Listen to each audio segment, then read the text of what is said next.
पहली बार है मेरे ख्याल से किसी हॉर्स स्टेबल में हमें बुलाया गया ना, घोड़ों के अस्तबल में। जब मुझसे ये कहा गया तो इससे एक बात जो पहले ही साबित हो गई वो ये कि आजकल कम है, और अगर हमें बुलाया जा रहा है तो it must be very haunted और बिल्कुल अबेंडेंड होगी, वो बिल्कुल। वीरान होगी।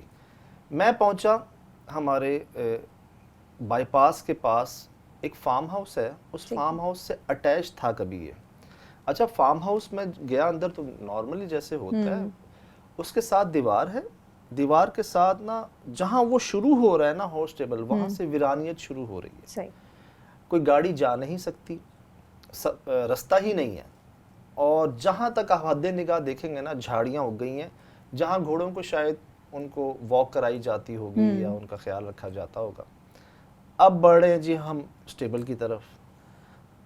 मेरी ख्वाहिश रहती है कि जगह ऐसी हो जिसके बारे में कुछ बताना ना पड़े, वो खुद बोले, आप दिखा दें बस कि यहाँ जाना है और ये जगह है, और वो अपना आप खुद कह रही हो बिल्कुल। कि आओ तो सही ज़रा।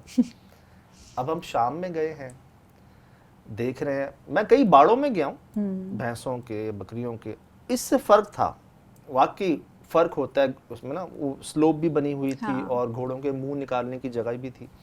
फिर ये शौक भी बड़े लोगों का था उस वक्त, उस दौर का, और जब मैंने इमारत देखी तो मुझे अंदाज़ा हो गया कि वाकई कोई आया नहीं है इधर, और 50 साल तो कम से कम जो है ना पुराना है ये। अच्छा जी, उस वक्त तक मेरी बात नहीं हुई थी, जो वहाँ पर केयर टेकर के बेटे थे ना, उनसे बात हुई नहीं थी मेरी, सही। और शाम का टाइम भी था, मैंने कहा चलो अभी तो देख लेते हैं। लेकिन बहुत कम ऐसा हुआ है कि जहाँ शाम में ही, मतलब इन रात में नहीं, दिन में जो हमारी डे रखी होती है उसमें कोई ऐसा प्रूफ मिल जाए, ऐसी कोई आवाज़ आ जाए, बहुत कम ऐसा हुआ है। इमन, मुझे याद है हम सारे थोड़ा सा हमने सर्वे किया था, और जब हम उस तरफ आए थे स्टेबल के, तो मगरिब की अजान अभी हुई नहीं थी, मेरे ख्याल से हुई नहीं थी, और अचानक पता है ऐसी आवाज़ें आना शुरू हो गई जैसे हम किसी जंगल में आ गए, और जंगल में सिर्फ जानवरों के साथ साथ इंसानों की आवाज़ें भी आ रही थी। मैं कुछ देर तक ना शॉक हो गया, मैं जज ही नहीं कर पा रहा था कि वो आवाज़ें हैं किसकी।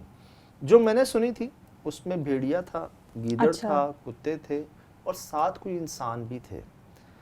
अब हालांकि शाम का टाइम है, आवाज़ें ही तो हैं, लेकिन वो ऐसी थी कि हम सब बाहर चले गए थे। बिल्कुल।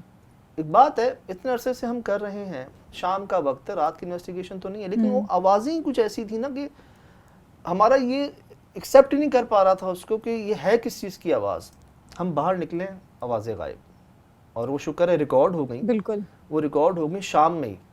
अब मैंने कहा देखो, ये चीज़ डरा देती है कि ऐसी आवाज़ें होती हैं इंसान नुमा जानवरों की, जानवर नुमा इंसानों की। अच्छा, जो मैंने आवाज़ें सुनी ना, मुझे ऐसा लगा जैसे वो क्राउड की आवाज़ है, लोगों की और घोड़ों की, जैसे कोई रेसिंग हो रही हो कहीं पर। ये मुझे रात में आई थी ये आवाज़ें, जो शाम को आई ना, जो रात से पहले ही, इमन वो मतलब ऐसा था कि मैं घबरा गया था, क्योंकि ये एक बहुत बड़ी निशानी थी। सिर्फ जानवरों की आ जाती, सिर्फ इंसानों की आ जाती। वो ऐसा था जैसे कोई एक ग्रुप है जिसमें बहुत सारे जानवर और इंसान मिक्स हैं, शामिल हैं, कबीला है जैसे, और उनकी आवाज़ें मुझ तक पहुंच गई हैं रात से पहले ही। खैर, मैं दिन में था कि अल्लाह खैर करे यहाँ पर। फिर जब उन भाई से बात हुई जो इनके वालिद साहब इन घोड़ों को संभालते थे, ये भी बचपन में संभालते थे, वो क्या बता रहे हैं कि रात को हम घोड़ों को बांधते और एकदम शोर होता, और देखते हम कि सारे घोड़े खुले हुए। यार वो कोई बकरियां नहीं थी, सही बात है, और 50 घोड़े। रात में अगर आप जानवर के पास जाएं ना, हम कुर्बानी के दिनों में अक्सर जाते हैं गाय बैलों उनके पास, तो वो भी डिस्टर्ब हो जाते हैं, गुस्सा करते हैं, मारते हैं, और ये घोड़े हैं जो लाते मारते हैं, काट भी लेते हैं। अब 50 घोड़ों को कोई इतनी जल्दी खोल देता है और उसका पता भी नहीं चलता। तो मैं ज़रा अमेज़ हुआ। तो फिर मुझे कहते हैं एक दो बार हुआ, तो फिर हमने ऐसे रस्सियों को बांधा कि कोई खोल भी ना सके, लेकिन वो फिर खुल जाते। और आहिस्ता आहिस्ता हमें ऐसी आवाज़ें आती। मैंने पूछा कैसी आवाज़ें आती? कहते हैं मिक्स आवाज़ें आती, इंसानों की और जानवरों की मिक्स। जब इन्होंने ये कहा ना, तो हम पूरी टीम ने एक दूसरे को देखा, सुन चुके थे आवाज़, पूरी टीम ने एक दूसरे को देखा कि बाबा यही तो हम सुन के आए हैं अभी। वो भी हैरान है। हालांकि ये जो हमारे गांव देहात के भाई होते हैं ना, ये बड़े स्ट्रांग होते हैं इस मामले में, क्योंकि इनका बचपन भी ऐसी जंगलों में, गांव देहातों में, दरख्त इतनी ज़्यादा आबादी नहीं होती, तो इनके ज़्यादा सामने रहते हैं। समझ लें इन मखलूक़ात का ना अक्सर इनके साथ वाक़यात होते रहते हैं। लेकिन जब उन्होंने भी हाथ खड़े कर लिए ना कि मैं नहीं जाऊँगा और ना जाते हैं, तब एक था जहन के शायद यहाँ पर जो आवाज़ें सुनी है ना उससे बढ़कर कुछ हो। तो ये वालिद साहब के ज़माने का अस्तबल था? 20 साल से इन्होंने, ये खाली था 20 साल से? 20 साल पहले ये 50 घोड़े, सही। और ये छोटे थे तो ये सही। कहते थे मेरे सामने होता था, और मेरे वालिद साहब बेचारे डर जाते थे रात को। आहिस्ता आहिस्ता फिर ये ख़त्म ही हो गया।